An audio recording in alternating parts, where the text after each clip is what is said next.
વડોદરાની અંદર વોટ્સએપમાં ફોટોવાળી એક ફેક આઈડી બનાવી અને કર્મચારીને મેસેજ કરી પૈસા પડાવનાર આરોપીની ધરપકડ કરવામાં આવી છે। ફેક આઈડી બનાવનાર ગેંગને બેંક ખાતા આપનાર બેની ધરપકડ કરી લેવામાં આવી છે, જેની અંદર વડોદરા શહેર સાયબર ક્રાઇમ પોલીસે રાજકોટ જેલમાંથી ટ્રાન્સફર વોરંટના આધારે ધરપકડ કરી છે। સમગ્ર મામલાની અંદર દુબઈ કનેક્શન બહાર આવતાની સાથે જ પોલીસ કામ પર લાગી ચૂકી છે। ભોગ બનનારને વોટ્સએપની અંદરથી એક મોબાઈલ નંબરથી મેસેજ આવ્યો હતો। વોટ્સએપથી પ્રોફાઇલ જોતાની સાથે તે પ્રોફાઇલની અંદર તેઓ જે કંપનીમાં કામ કરતા હતા તે કંપનીના માલિકનો ફોટો હતો।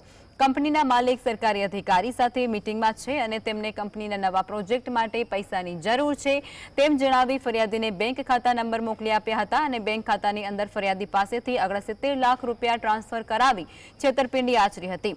સમગ્ર મામલે વડોદરા સાયબર ક્રાઇમ પોલીસે સ્ટેશનની અંદર ફરિયાદ નોંધી હતી અને ત્યારે આરોપી હાર્દિક પરમાર અને નવાઝ બુખારીને ટ્રાન્સફર વોરંટથી ઝડપી અને પોલીસે કાયદેસરની કાર્યવાહી શરૂ કરી છે। વડોદરા શહેર સાયબર ક્રાઇમ પોલીસ સ્ટેશન ખાતે 38/24 એફઆઈઆર દાખલ કરવામાં આવેલ, જેમાં અંકુર ટેકનોલોજીસ પ્રાઇવેટ લિમિટેડ નામની કંપનીના માલિક છે એમના ફોટોનો મિસયુઝ થઈને એમના ફોટો યુઝ કરીને એમના એકાઉન્ટન્ટને એક મેસેજ કરવામાં આવેલ, જેમાં એમને એક એકાઉન્ટ આપવામાં આવેલ અને એકાઉન્ટમાં 69 લાખ રૂપિયા ભરાવવામાં આવેલ। જે બાબતે તપાસ કરતા અગાઉ આ જ કેસમાં 3 આરોપીઓ પકડાઈ ગયેલ છે અને જે બાબતે વધુ તપાસ કરતા 2 આરોપીઓ જેનું નામ છે હાર્દિક પરમાર અને નવાઝ બુખારી, તેમની એરેસ્ટ ટ્રાન્સફર વોરંટથી એમની ધરપકડ કરવામાં આવી છે।